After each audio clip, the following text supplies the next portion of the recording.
March 1st, 1980. For many Tidewater residents, scenes like this one will not melt from the memories. Everywhere you looked, there was snow, and still more snow. It began falling February 29th. By March 1st, almost 14 inches had been dumped on the area. Traffic was at a standstill, the governor declared a state of emergency, and songwriters sang about it. Come gather round and hear the tale of the blizzard of 1980. A mighty That was then. This is the scene March 1st, 1981. There's no doubt about it. It's quite a contrast to this date just a year ago. Many of these people were survivors of the blizzard of 1980.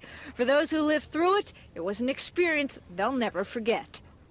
In the blizzard 80, I was in Nags Head at the time when it started snowing. And so we just got stuck. We was in Nags Head for a week.